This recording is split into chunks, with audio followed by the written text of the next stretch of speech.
sais qu'actuellement, c'est le Saint-Esprit qui fait les miracles, coordonné par le Seigneur Jésus-Christ. Maintenant, si quelqu'un vient maintenant, il fait une vidéo et puis il dit, moi, je peux changer la situation des gens, que les gens le suivent, moi, je pense qu'ils sont dans le faux parce que lui, il prend la place du Seigneur et du Saint-Esprit en même temps.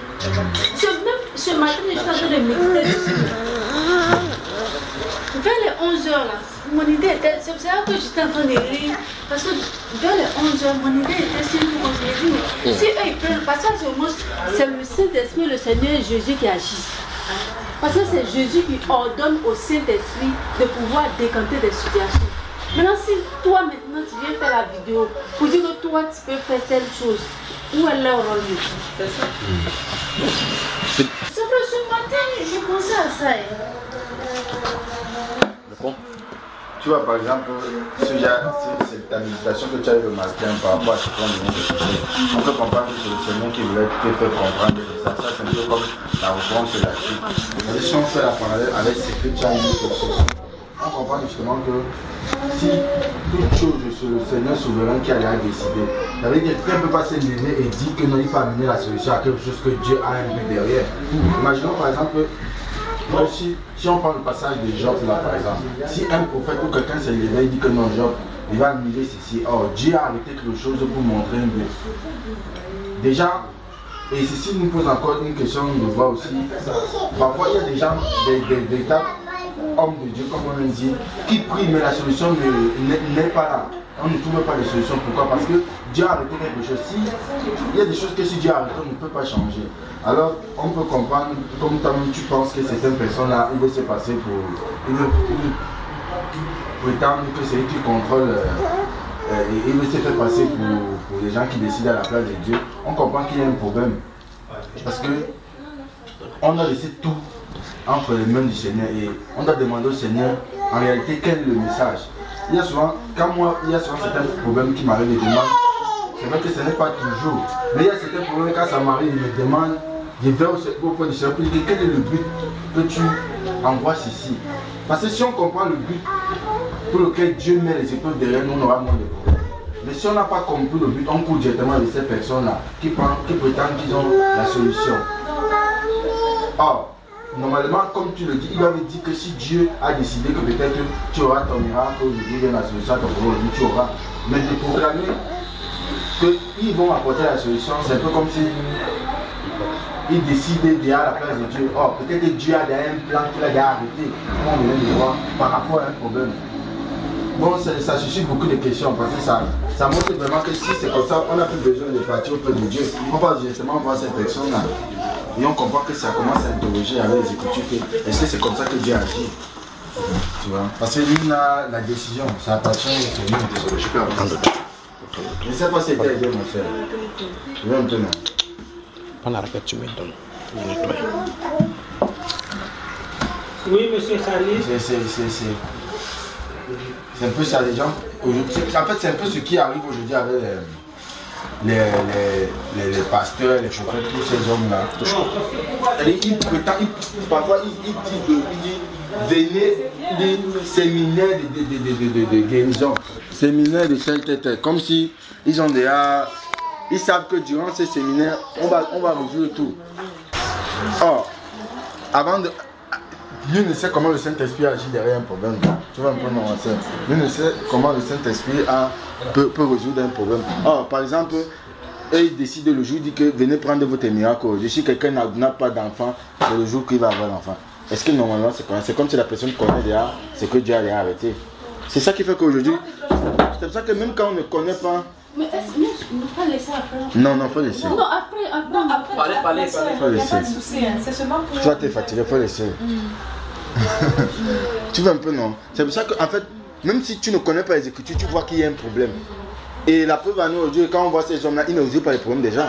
Sinon, ils ouvrent les grands séminaires dans les stades pour guérir les gens. Mais les mêmes années, l'année prochaine, on trouve encore les mêmes gens avec les mêmes problèmes.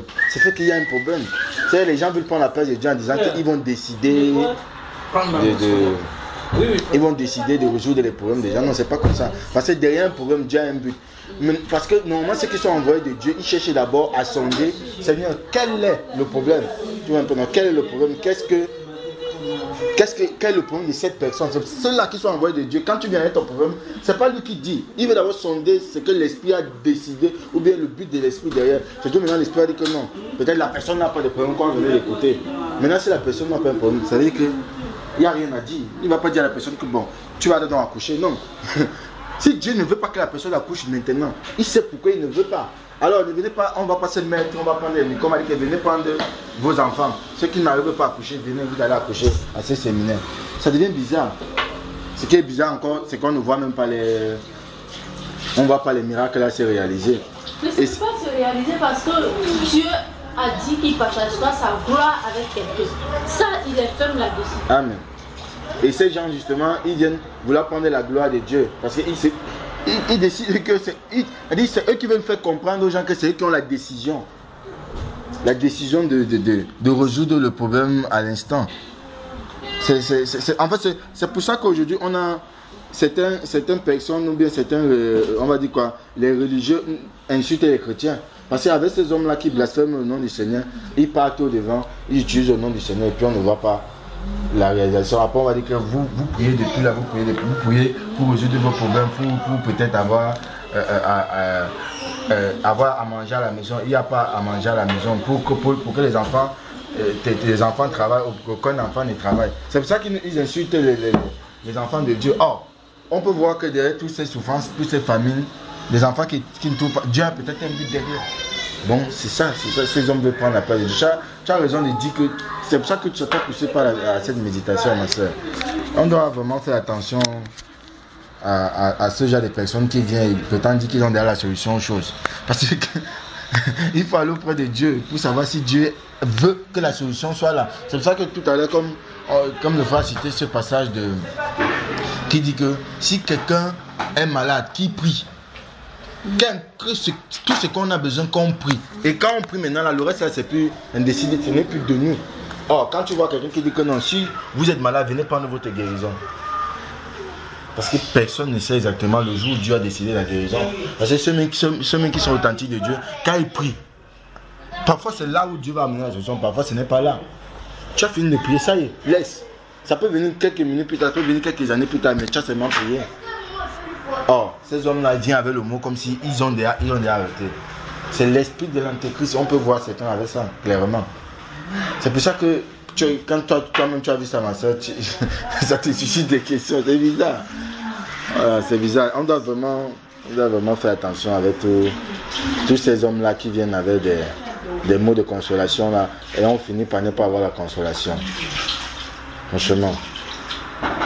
Mais je pense que ta méditation aujourd'hui a été poussée par le Seigneur pour que tu complètes avec ce qu'on a eu à recevoir du toi aujourd'hui. Vraiment, c'est une bonne chose que le Seigneur nous suscite vraiment toujours des interrogations comme ça. On doit faire attention. Surtout chez nous, on peut le voir dans ces temps-ci, vraiment trop de... Et tu vois par exemple, parce qu'ils ont compris que les gens ont soif. Les gens ont soif de guérison, des gens ont soif des bons messages. C'est pour ça qu'ils ne viennent qu'avec ça. Et quand quelqu'un entend ça, il l'espère. Mais bon, en fait, il espère avoir ce qu'il veut. Avec ça aussi, ça fait que les chrétiens ne sont plus respectés. Parce qu'avec beaucoup de choses, voilà. La Bible déclare non, que la voix de la vérité sera calomniée à cause d'eux. Et c'est ce qu'on voit, la Bible a prophétisé ça. Bon, c'est ce qu'on voit. C'est ce qui fait que même quand tu viens avec l'évangile pur dans la sainte doctrine, les gens ne veulent plus entendre ça. C'est parce que ils sont fatigués d'entendre que non, j'ai prophétisé sur ta vie aujourd'hui là que demain là, tu vas avoir le travail, demain tu vas avoir la voiture et la voiture elle vient jamais. C'est terrible vraiment. C'est terrible ce qui se passe. Si tu as d'autres questions, ma soeur, je peux t'aider. Bon, j'espère au moins que j'ai répondu à ta question. Non, c'est bon. Si tu as d'autres questions, je vais disposer en attendant qu'on attend les autres.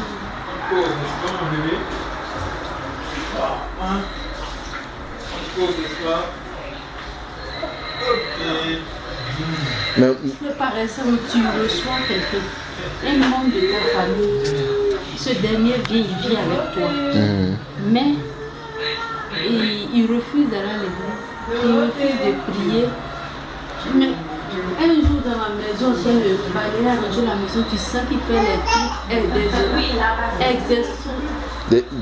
Il fait des trucs de magie. Puisque les 2 bouteilles que j'ai vues, ils ont mis dessus Vital Saint. Et puis le même jour, quand j'ai déplacé, je voulais aller brancher mon portable. Comment on appelle ça a pris feu. Et puis le digesteur est sauté. Donc ce chargeur est gâté. Mais c'est mon neveu. Bon, je ne sais pas qu'est-ce que je fais avec lui. Bon, je ne peux pas le chasser parce que c'est l'enfant de ma soeur qui est décédé. Mais vraiment, il me fait pécher dans le corps. Il refuse d'aller à l'église. La Bible déclare que nous n'avons pas à lutter contre la chair, mais contre les autorités de domination. Il ne veut pas s'envoyer dans la maison. Il est sur le net toute la journée. Sur le net. Ce passage d'Éphésiens nous dit qu'on n'a pas à lutter contre la chair. Par exemple, si tu mets ton neveu là dehors, là, c'est la chair que tu attaques parce que c'est cette chair là qui est ta chair, qui est ton sang là qui sera attaqué. Parce que justement, beaucoup de personnes, beaucoup parmi nous, nous ne sommes que victimes de ce qui se passe dans le spirituel. Alors, le monde des ténèbres profite pour manipuler, par exemple. Ils viennent par exemple dans la maison comme ça. Et dans la vie de ton frère, le pousse à faire des incarnations dans la maison, tout ça. Mais est-ce que maintenant, si tu décides de le chasser, tu vas résoudre le problème? Parce qu'il peut aller ailleurs et continuer de le faire. Maintenant, moi, il pose la question, si tu le mets maintenant dehors et il part ailleurs, est-ce que tu as résolu son problème? Non, si je le mets dehors, même, il y a une séparation au niveau de la famille. Parce qu'il va payer là-bas pour dire que je l'ai chassé. C'est pas bon. Tu vois, voilà. C'est ça. Je prie, je demande à Dieu de le changer. Je prie. Mais ça me fatigue. Tu vois, donc tu peux chercher la solution, mais Dieu non. Et je suppose qu'il n'a pas encore répondu. Bon, c'est donc ça qui fait. Je fais juste un flashback à ce qu'on nous a dit. Qui fait, c'est que justement, quand ces hommes-là proclament que on va même. Aujourd'hui, c'est la journée ou bien c'est le séminaire où on va chercher tous les démons dans la famille. Ce qui fait que les gens, par exemple, qui ont prié comme tu as prié et que le Seigneur n'a pas encore répondu, vont courir aller vers là-bas. Bon, tu vois, par exemple, la Bible a déclaré tout à l'heure, c'était on prie. Si quelqu'un a un problème, qui prie? Tu as parlé de ton neveu. Tu as prié. Le Seigneur n'a pas encore répondu, non. Remets tout simplement ton entre les mains du Seigneur. Parce que si tu le chasses maintenant, tu ne résous pas le problème. Non, il n'y a pas même s'il n'y a pas le problème, les conséquences au niveau de la famille, tu ne résous pas le problème parce que c'est juste une personne physique que tu as chassé. Mais il faut toucher ce qui est spirituel là. C'est lui que tu dois attaquer. Et pour l'attaquer, tu ne peux pas l'attaquer charnellement, il faut aussi l'attaquer spirituellement. Et c'est l'une des solutions, c'est la prière. Donc, tout, c'est seulement que tu mettes le genou devant le Seigneur. Le simple fait que ne te fatigue même pas que s'il ne va pas à l'église. Ce n'est pas le fait qu'il va aller à l'église et qui peut résoudre le problème. Parce que même dans les églises, il y a les sorciers, non? Même dans les dénominations, là, il y a les sorciers là-bas. Beaucoup même, ce sont les sorciers. Tu vois? Bon, il peut aller là-bas, ce n'est pas le problème. Bon, là, toi, déjà qui connais que non, ceci n'est pas bon, puisque la Bible nous l'interdit, il faut juste mettre le genou au sol, tu implores le Seigneur, tu demandes de résoudre ce problème. Maintenant, ce que je peux tout simplement dire, c'est que aie la patience, attends que le Seigneur amène la réponse. Parce que si maintenant tu ne comprends pas que dans toute chose le Seigneur agit en son temps, que tout le monde vient de comprendre que pourquoi toi tu invoques le véritable Dieu, lui il invoque et toi tu pries. Nous espérons que quand on prie, on attend la réponse. Mais pourquoi le Seigneur ne résout pas ça maintenant? Ça nous ramène encore tout ce qu'on tente et pas tout ça. Pourquoi le Seigneur ne résout pas? Pourquoi le Seigneur laisse qu'il y a cette histoire de pratique et puis ça te commence à te poser des questions en voyant ton chargeur qui éclate par exemple? Pourquoi le Seigneur laisse ça? Oh, tu l'as prié, tu vois. Peut-être parce que justement, il y a aussi peut-être, je dis bien peut-être, un enseignement que le Seigneur veut faire passer à ton neveu. Qui sait, peut-être un jour, ce neveu-là, ce serait celui que le Seigneur va utiliser, mais beaucoup plus. Et il va comprendre mieux que, en fait, j'étais là-bas même peut-être parce que le Seigneur voulait me faire passer un message. Parce que même dans les loges, comme par exemple les cercles des francs-maçonneries, il y a ceux qui sont enfants de Dieu dedans. Mais Dieu les laisse là-bas. Justement, il les sortira à son jour, le moment où il aura décidé de les faire sortir. Parce qu'ils sont peut-être là pour un enseignement. La preuve en est, on prend le cas, par exemple, de l'apôtre Paul. L'apôtre Paul était un pharisien. Il était là-bas. Or, on comprend de manière biblique qu'il était là-bas justement parce que Dieu voulait le faire comprendre un enseignement. Pour que le jour où il sera face aux pharisiens, à ces docteurs-là, l'enseignement qu'il aura appris d'eux, il sait comment les faire face pour les gagner. Parce qu'il a gagné quelques pharisiens, tu vois. Et la sagesse que Dieu a permis qu'il pas entrer dans l'école des pharisiens là, c'était pour que demain, quand il va s'asseoir en face de ces, il sait comment les prendre. Bon, Dieu a un but derrière toute chose. Bon, le simple fait que Dieu ne répond pas directement à la prière concernant ton frère ne veut pas dire qu'il n'est pas au courant. Voilà ce que je veux te dire. Ça ne veut pas dire qu'il n'est pas au courant. Mais peut-être il peut avoir un but. Le simple fait, c'est que tu pries tout simplement. Prie, la Bible nous demande de prier. Tu pries, tu attends et tu laisses le Seigneur agir. Qui sait, peut-être il a déjà même répondu. Qui sait, peut-être il ne veut pas encore répondre parce que le moment n'est pas encore décidé. So, lui-même, il a appelé ma petite soeur en Côte d'Ivoire pour dire que lui, il va partir. Mais il avait dit, c'était depuis le début de mois, il devrait partir, mais il devait partir juste en plaisir. Bon, toi, tout ce que tu peux faire, c'est résoudre. Parce que le Seigneur nous demande de ne pas aussi être en division avec les gens. Non, ce ne serait pas bien que nous soyons en guerre comme ça. Tu remets entre les mains du Seigneur, tu laisses. Parce que la Bible ne nous demande pas de si par exemple ton propre parent, ta propre maman ou ton propre papa est sorcier, la Bible ne nous demande pas de le fuir, mais plutôt de l'embrasser. De l'embrasser, de prier pour lui, de le bénir même. Parce que ce n'est pas lui le problème. C'est les esprits qui sont dans cette personne qui sont le problème. Et ce sont ces esprits-là pour lesquels nous luttons. Parce qu'en réalité, l'homme chrétien n'est pas une personne charnelle, une personne spirituelle. Le chrétien, c'est quelqu'un de spirituel. Bon, voilà pourquoi il faut que vous résoudez spirituellement dans la prière. Toi, nous ne voyons pas, par exemple, la prière que nous faisons, mais il y a des conséquences derrière cela. Bon, ce que je peux que te dire, ma soeur, et ce que la Bible déclare dans ce genre de situation, c'est de prier, laisser le Seigneur agir selon son moment. Tu vois un peu, non? C'est tout ce que tu peux faire. Prie seulement. Dieu ne dit pas que ça serait facile. Prie seulement. Tu vois? Ça, le Seigneur l'a dit dans tous les domaines, même dans les couples, parce qu'il y a des femmes, il y a des maris qui ont des époux et des épouses qui sont dans les loges. Mais Dieu ne nous demande pas de se séparer de ce genre de personnes. Tu vois? Mais Dieu dit plutôt que par nos comportements, ils peuvent être gagnés. Tu vois un peu, non? Ils peuvent être gagnés par ton comportement. Ou bien demain, quand le Seigneur va le gagner, quand il sera du côté du Seigneur maintenant, il va comprendre que non. Il comprend pourquoi sa tante agissait comme ça. Parce que tu leur as donné un enseignement. Tu vois un peu, ma soeur? Donc c'est un peu comme ça qu'il faut résoudre. Ils sont pleins partout là, même dans nos familles. Parce que tous ceux qui ne sont pas dans le Seigneur Jésus sont dans les ténèbres. C'est ce que la Bible déclare. Parce que autrefois nous étions dans les ténèbres, aujourd'hui nous sommes des enfants de lumière. Bon, tous ceux qui ne sont pas avec le Seigneur, ils sont dans les ténèbres. Bon, une fois que tu choisis le camp du Seigneur, les autres sont les ennemis potentiels que le diable utilise comme il veut, parce qu'il est encore dans les camps. Tu vois? Donc on comprend que quand nous sommes avec le Seigneur, tous ceux qui sont auprès de nous sont forcément des ennemis. Tu vois un peu, que l'ennemi utilise pour nous persécuter. Alors, qu'est-ce qu'il faut faire? Il faut redoubler d'efforts. Tu vois? Ça ne va pas. Tu peux gêner pour lui. Tu peux prier pour lui. Mais c'est seulement comme ça que la solution est. C'est le Seigneur qui a la solution. Amen, ma soeur. Bon, merci. Amen, ma soeur.